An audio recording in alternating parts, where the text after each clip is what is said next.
阿娘死后，我成了主母膝下唯一的嫡女，凭借着身份，我成了江南总督府的主母。夫妻琴瑟和鸣，一生荣耀，儿孙孝顺，一世无虞。我身死之后，萧启亲自给我守灵3日。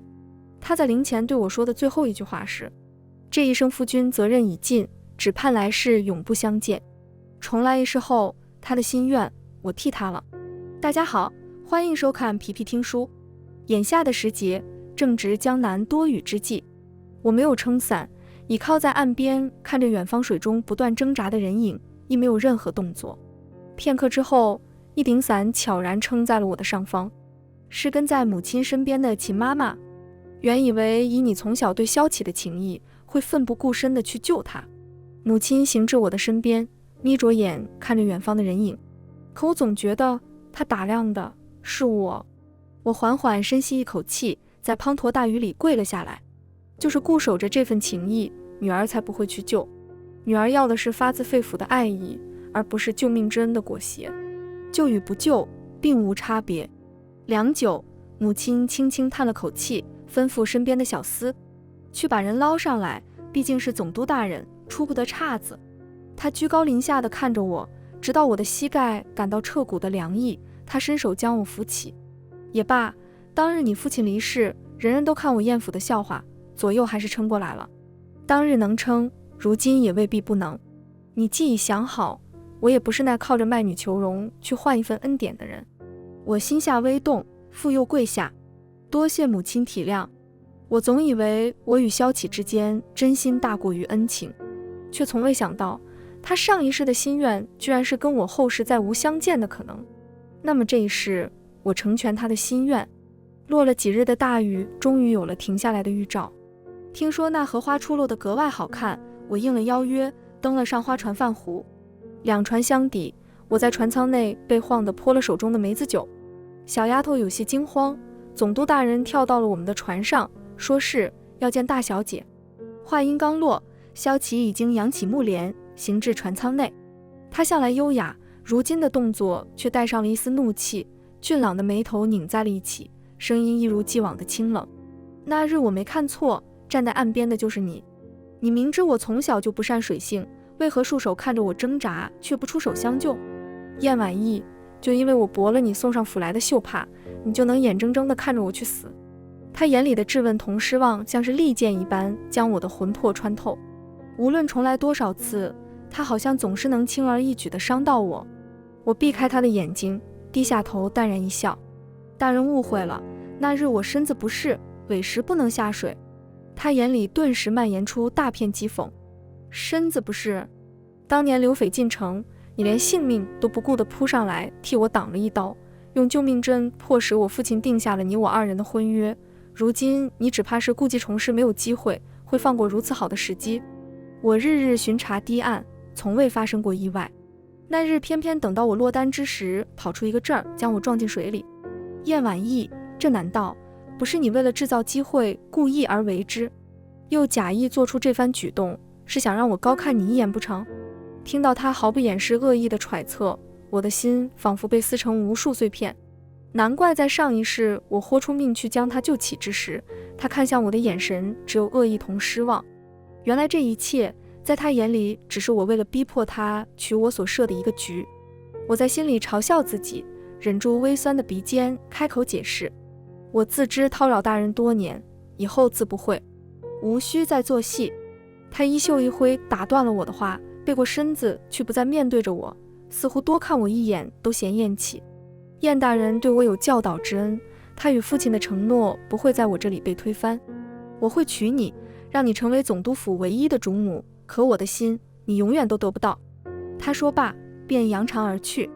透过撩起的幕帘，我看到了对面船舱里穿着青色衣衫的女子，她毫不掩饰眼中的快意，在帘幕落下的瞬间，将所有的恶意散发了出来。是燕婉思。同行的好友眼中带着怜惜，替我重新斟满了酒杯。我抬手一饮而尽，不自觉地泛起苦笑。我同萧启一开始不是这样的，他在我奋不顾身地扑在他的身前为他挡了一刀的时候，他还不是这样的。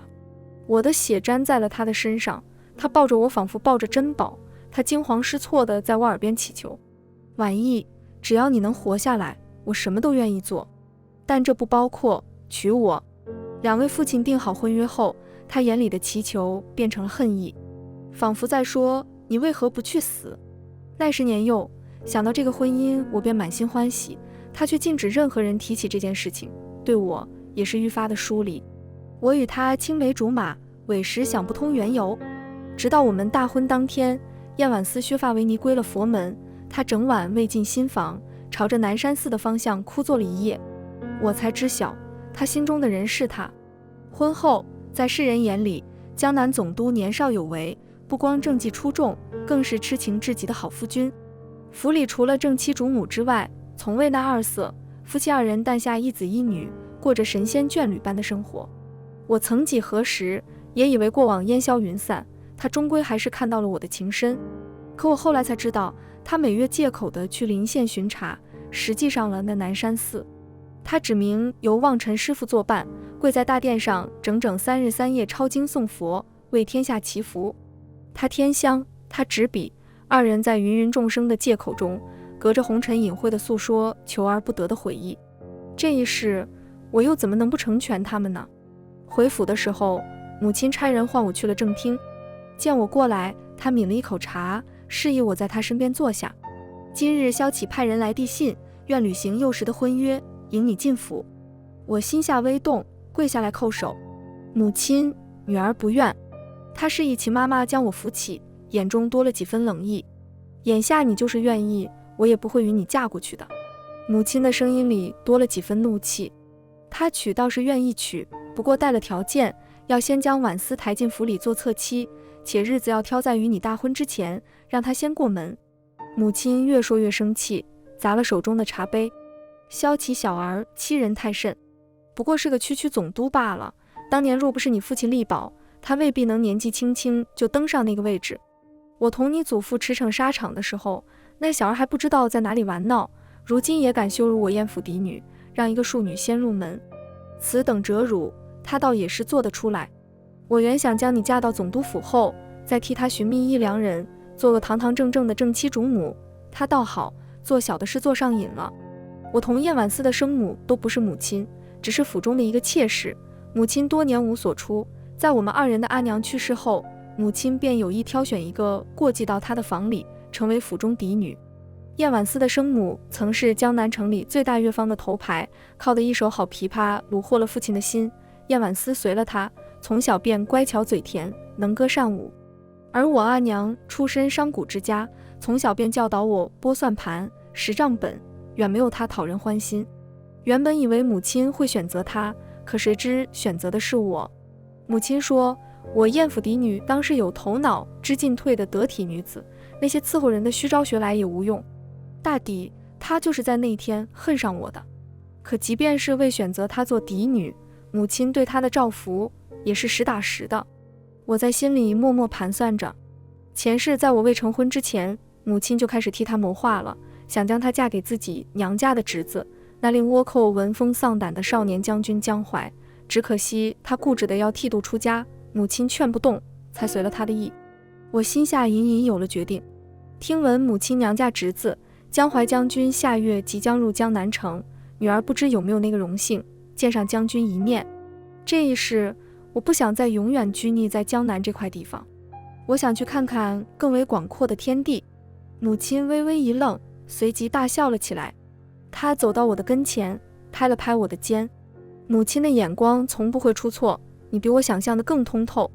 若是两情相悦，甘心固守一方后院，固然是一种选择，可若是一厢情愿的坚守，那便是愚蠢至极。燕儿，你选择了一方更广阔的天空。母亲的眼眶微微泛红。是啊，她也曾是翱翔在天际不肯服输的雄鹰，只是为了爱，她选择落在了枝头。母亲派人回信，同意了他二人的婚事，而江淮则会在20日后入城，他特意的隐瞒下来这个消息。我朝有律法，若入门之后为策，在郎君未娶正妻之前，不允被扶正。官宦娶妻没有平妻这一说法，除非主母不幸逝世10载后，方才有可能被扶正。圣上痴情皇后，空置后宫多载，上奏的侧妻为正，从未被允过。燕婉思大抵是要永远做小了。萧启是铁了心地要给燕婉思一个盛大的婚宴。张罗了半月，全江南的百姓都知总督大人要娶妻了。莫要胡说，这侧妻哪里算是妻，左右不过是个妾罢了。总督大人先迎妾后娶妻，这不是打那燕大小姐的脸吗？听闻燕先生当日已命担保大人坐上的这个位置，如今要是知道自个儿唯一的嫡女被如此折辱，大约是棺材板都会被弃掉吧。坐在高头大马上的萧启本是意气风发，穿着喜服接受全城百姓的恭贺，听到这些议论，不由得黑了脸。在他眼里，这是挟恩图报的另外一种方式。这样的怒气一直持续到了燕府，见到一身嫁衣的燕婉思时，才稍稍缓了脸色。按照规定，只有正妻才能穿着正红色的喜服，可这一切都是萧启张罗的，整个府中都是正红色的装饰。他待她是迎娶正妻之礼。母亲得知后冷笑一声，并未阻拦，只是在新人拜高堂的时候，并未出现在堂上。我出面解围，母亲今日身体不适，不便出面，由我来送庶妹出嫁，希望二位新人琴瑟和鸣，永结欢好。主母不出面，当真是个笑话。萧启几乎咬碎了后槽牙，认定是我从中作梗，看向我的眼神怒不可遏。他似乎是泄愤似的，将燕婉思搂得更紧了，挑衅般的直视着我。我没有理会他的眼神，抬手让人呈上了母亲给他的嫁妆。这对银镯是母亲给你的，希望你以后能知礼识礼。母亲戴了一辈子玉镯，却在我的手上。围观的人看着这对寒酸的银镯，不由得嗤笑出声。那句知书识礼更是狠狠打了他二人的脸。两人看似如胶似漆合在一起的手，彼此都快把对方捏碎了。母亲是懂怎么诛心的，一直到宾客散尽，母亲都未曾出面。萧启气势汹汹地走到了我的面前，似乎想将我剥皮拆骨一般。燕婉意，你好恶毒的计谋！思儿出嫁未由主母相送，就连赠礼都是一对平凡的银镯，你是要所有的人都知道她是你们燕府的庶女是吗？当日若不是你使计让燕夫人选择你，这嫡女之位本该就是思儿的。我们也不必。我抬头看向他，不必什么？是不必委曲求全地将正妻之位留给我，还是不必他心尖上的人遭受如此委屈？明明他能坚定地拒绝我，迎娶燕婉思为正妻，母亲最多生气几日，未必不会同意。他却徒留着虚名，不愿在明面上推翻承诺，做世人口中背信弃义之人。他将所有的不甘和懦弱都转化成了蹉跎附加在我的身上，唯独不愿意承认他的懦弱。他被我呛了声，将那句话吞了回去。若大人心疼了，完全可以将正妻之位交给庶妹，想必母亲也会更为重视。他气急，看向我的眼神愈发阴郁。好得很，既已如此，便没有什么情面可言。你将来会是正妻又如何？我要你知道，我永远不会将你放在心上。说罢，他便拂袖而去。本该在喜轿上的燕婉思自暗处走了出来。大人为了我又伤姐姐的心了。他凑到我的耳边，娇笑着开口：常伴青灯古佛可太苦了，姐姐怎么能不体会这番感受呢？在我还未从他也重生了的事实中反应过来，他便拉着我的手重重地往后一推，随着他的一声惨叫，跌入了荷花池中。萧启去而复返，看到这一幕，瞠目结舌。被人捞上来的燕婉思虚弱地靠在萧启的怀里，楚楚可怜。你莫要生气，姐姐从小便钟情于你，她心里不痛快，我可以理解的。萧启几乎想将我撕碎。燕婉意，你居然恶毒到了如此地步，若思儿有任何问题，我定当要你百倍偿还。他似乎认定了是我。燕婉思虚弱地拉了拉他的衣袖，不要怪姐姐，若是要罚，去南山寺为我祈福便好，终归她是我的嫡姐。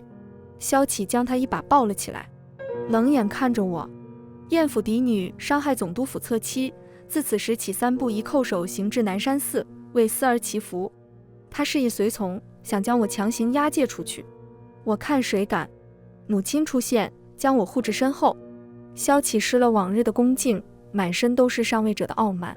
燕夫人，如今我还尊称您一声夫人，全是看在过世的晏大人面上。你晏家如今已无人在朝中任职，本官想要惩罚晏家的人，还是做得的。晏家是没有，可母亲的娘家有啊。他似乎从未考虑到这一层。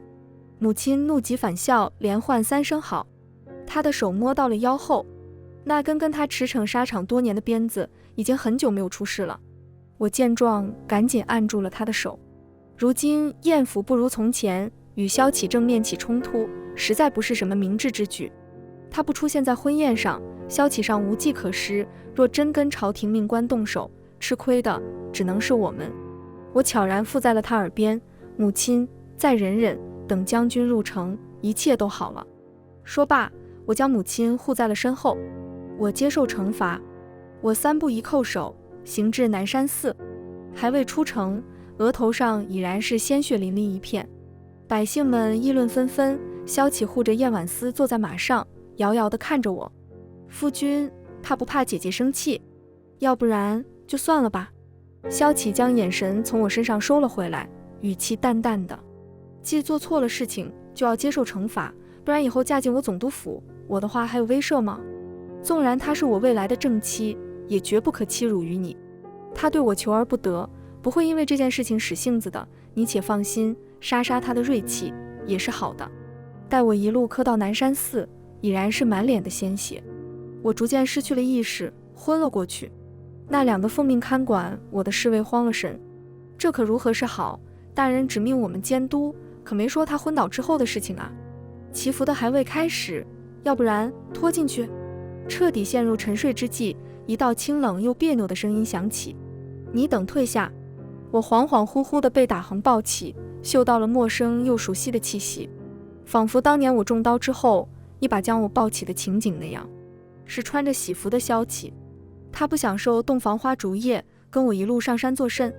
待我清醒，正躺在寺庙的客房里，我头痛欲裂，伤口处却已做了妥帖的包扎。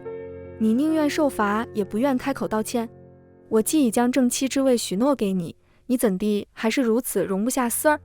萧启适时地递过来一杯水，居高临下地看着我。我未曾接过那杯水，将头轻轻转向里侧，不去看他。大人不在府中守着娇妻，跟我过来做什么？萧启被拂了面子，有些生气。他冷哼一声，将杯子重重掷到了木桌上。你做出这场苦肉计，不就是想惹我怜惜吗？我将思儿安置在了府上，前来查看你的情况，你的目的达到了。我未曾回应他，只是淡淡开口：你我从小便相识，可在你心中我却是那诡计多端、为求恩宠不择手段之人，你始终未曾信过，我不曾对他动过手。萧启愣了一瞬，语气染上了几分怒气：事到如今，你还要狡辩？我已经来看你了，为何你还要死不承认自身的恶行？你不过是气我在你之前将思儿内进了府中，你到底还要无理取闹到什么时候？我闭上眼睛，不欲再争辩。我的沉默在他眼里却成了退步。他缓了语气：我已经把主母之位许诺给你，你应该知足的。待你嫁进总督府后，对外你是主母，对内你须跟思儿平起平坐。倘若你安分守己，我便不会给你难堪，许你一世荣耀，也没什么难的。我知你从小对我的心思，但有些事情不能强求。倘若你不欺负思儿，我也不会对你动怒。嫁给我是你从小的心愿，如今我遂你的心愿，你应当感激涕零，恪守主母本分，善待思儿。看你受伤的份上，这次惩罚就算了。进门那日，关上门给思儿奉杯茶，这事儿就算过去了。他越说越离谱，我却连争辩的欲望都没有。萧启连夜赶了回去安抚燕婉思。母亲听闻我受伤晕厥，亲自派人来接我回府。她心疼地看着我头上的伤口，红了眼眶，实在是欺人太甚。我安抚地握住了她的手。母亲对我莞尔一笑：怀儿明日就到江南，她这次是带着圣旨来的。原来母亲知晓我的心意后，便给江淮去了信。她回京述职时，圣上欲赏赐她，她用军功换来了跟我的赐婚。怀儿的父母过世的早，我曾带过她几年，她待我如母亲一般尊敬。后来我嫁给你父亲，她留在了军营，如今我开口，她是断然不会拒绝的。没想到母亲会直接让江淮请旨赐婚。我原是想先见见再说，倘若有缘分再说，后话不迟。我有些失意，唯恐再成就一段孽缘。母亲看出了我的担心，轻声安抚：怀儿她见过你。我心下微动，何时？你12那年连红缨枪都扛不动，就跟我早起练陈功的时候。那时的怀儿不过15，就已经单枪匹马砍了倭寇将领的头颅。圣上特允他来看我，正巧看到了你。母亲目光灼灼，她说：倘若你不是生在这江南的小姐，便好了。如今江南柔弱愿体会边关之景，你猜他会不会乐意？我的心忽地急促跳动了起来。我当日并未与他相见，脑海中却不由自主地浮现出了一个画面：年少将军穿着铠甲，少年老成的盯着红瓦墙里笨拙地跟着母亲学招式的女娃，感叹一声：若她不是生在这江南的娇小姐，便好了。少年的眼里含了沧桑，莫名的我有些脸红。母亲见状笑了。江淮进城那日，萧启亲自率人迎接，他身披铠甲，坐在战马上，身后是跟着他出生入死的精锐大军。萧启作揖，恭迎将军入城。晚上本官在总督府备了薄酒，替将军洗尘，还望将军赏脸。传闻中最有礼数的少年将军并未下马，他懒洋洋地盯了萧启一眼：谢过总督大人好意，本将军心领了。这次回边关路过江南，只是为了探亲而已，就不叨扰大人了。我还得去燕府探望姑母呢。萧启身形一滞，他好像从未探究过当年燕大人去世后，看似柔弱的燕夫人是怎样撑起一个风云飘摇的燕府的。我默默盖上面纱，消失在了人群之中。江淮还是去了总督府，是萧启亲自登门来请的，包括我跟母亲。接风宴上，他斟满了酒杯，躬身来到了母亲面前。小婿日前冲撞了母亲，还请母亲海涵。母亲似笑非笑，并未举起酒杯。大人这话说得严重了，不过是看在我去世的夫君上，才给我一声尊称的。思儿从未入我房中，我自然没那个资格做大人的母亲。萧启神色有些难看，但江淮在这儿，他也不好发作，只好继续放低姿态。母亲哪里的话，待来日晚衣入府，您自然是我的母亲。听到这句话，正在一旁伺候着的燕婉思攥紧了拳头，一壶美酒被他摔碎在地上。糟蹋了。江淮终是起身：大人是不是吃醉了？燕府嫡女明明是我未过门的妻子，怎么会嫁入你府上？萧启一顿，眼中的戾气腾地浮现了出来。江淮只是淡淡地将随身的佩剑取出来擦了擦，他眼里的戾气便消散得一干二净。将军说笑了，我跟婉意自小便在二位父亲的约定下有了婚约，这是不可更改的事实，怎地可能？江淮可没有那么好的耐心，他径直将圣旨拿了出来。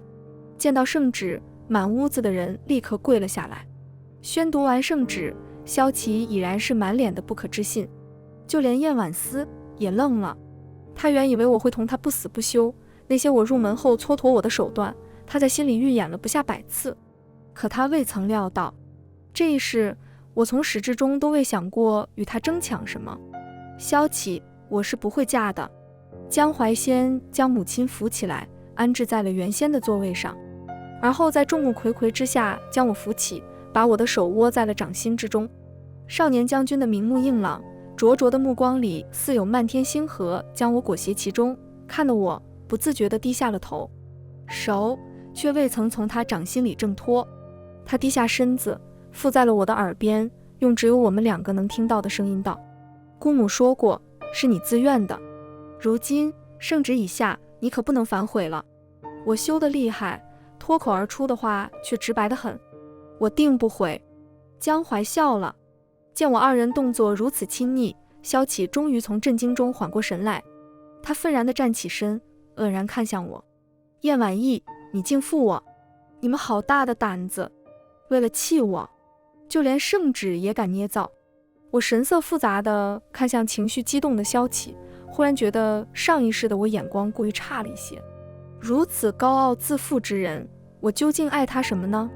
回府之后，母亲避开我，将江淮带至房中谈话。我欲回房，一个人拦住了我的去路，是萧启。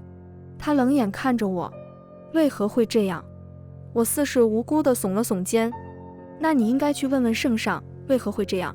他气急，想要上前拉住我，我退后几步，隔开了距离。如今我已得了圣上的赐婚，还望大人自重。犹豫再三，萧启黑着脸站在了原地。你是不是早就知晓了？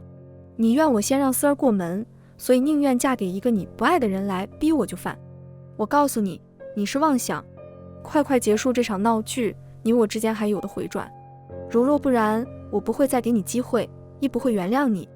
我懒得再看他的自负，换来小厮将人打了出去。如今江淮在这里，萧启的官职压不住燕府了。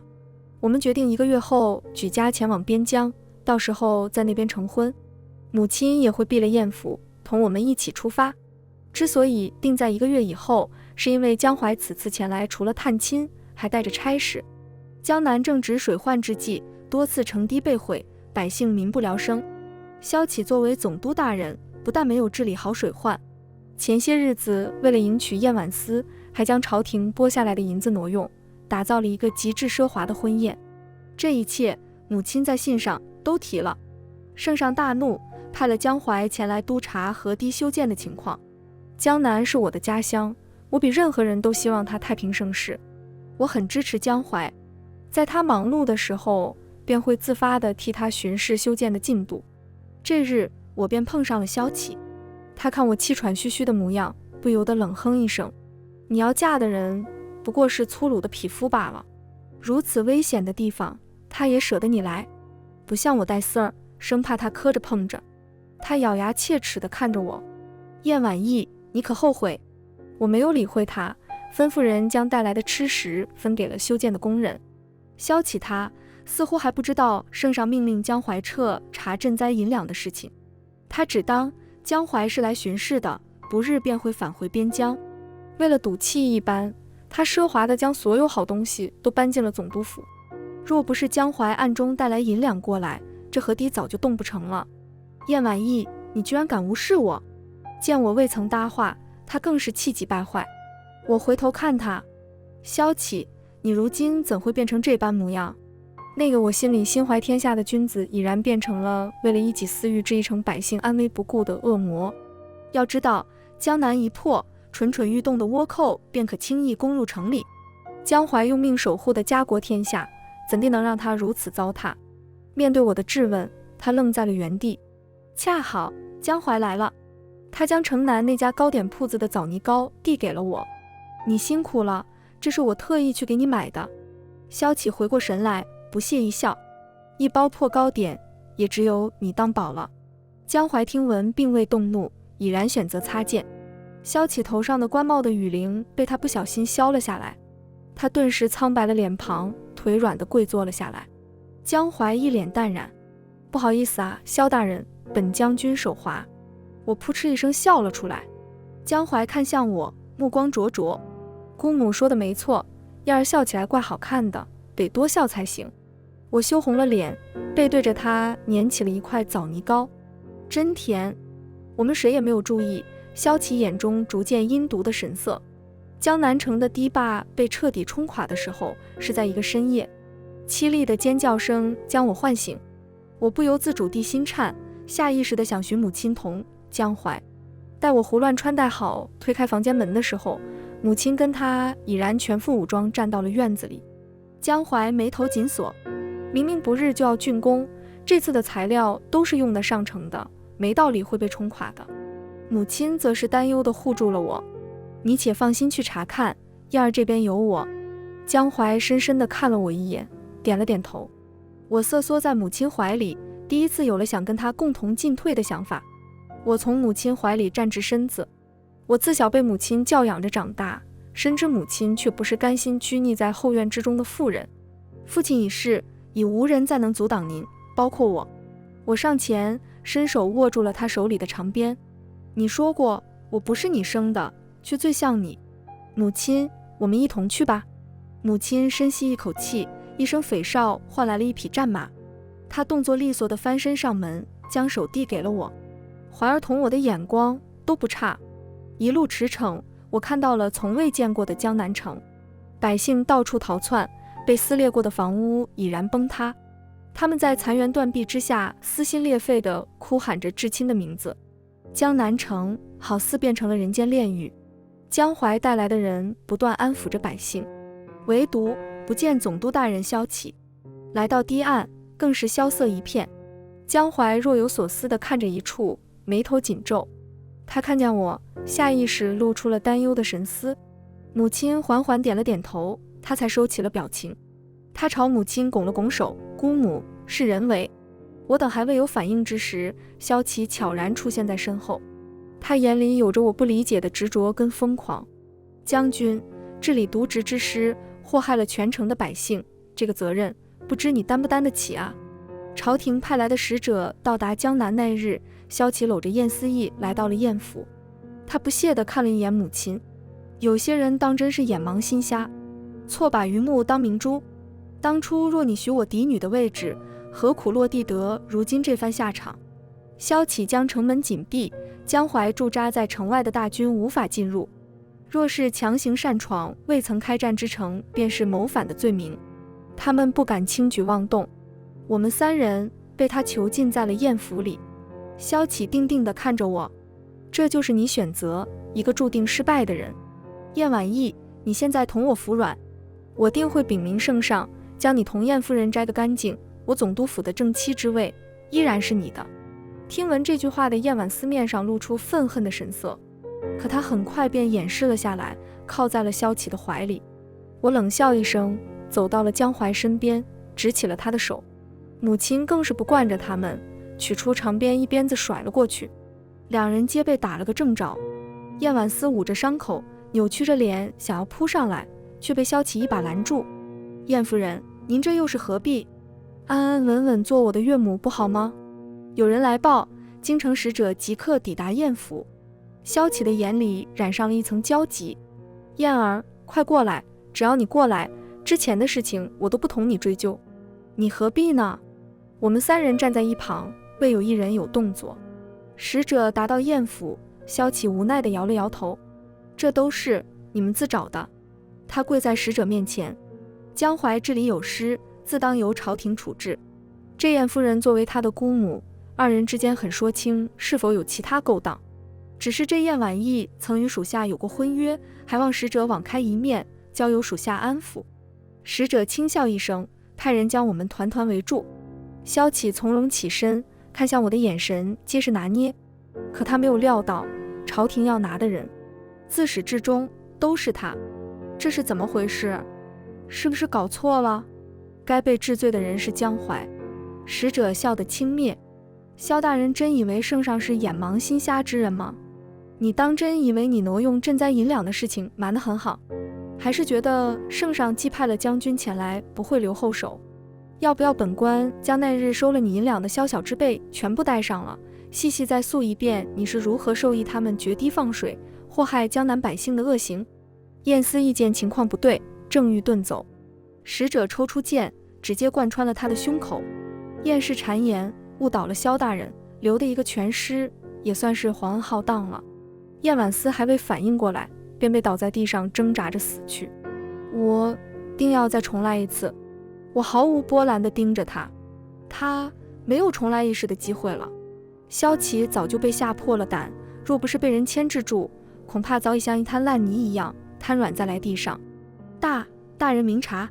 下官也是听信了谗言才一时糊涂的，大人明察啊。特使冷笑一声：“这些话萧大人还是留着去跟圣上解释吧。”特使来到江淮身边，变了一副模样：“将军，委屈您了。”江淮走到了我的身边，道了一句：“无妨。”萧启被押解回京那日，吵着要见我，我忙着安抚受灾的百姓，没有时间与他周旋。听说圣上早就注意到了江南的问题，这次萧启在京城活不过2日，我们并未如期返回边疆驻地，而是留在江南灾后重建，一直到来年春天，新的总督大人上任到了江南，我们才功成身退。启程那日，母亲驾着马肆意奔跑在最前面，我骑马还是不太熟练，江淮干脆与我共乘一匹。他将我护在身前，语气带着笑意。到了边关，可就真的不能后悔了。我缓缓向后靠了靠，定不后悔。江淮策马追上了母亲，我紧紧拉着缰绳，背后感受着他心脏的跳动。无悔，亦无怨。全文完。皮皮听书，感谢您的观看，每天上新精彩小说，喜欢就订阅吧。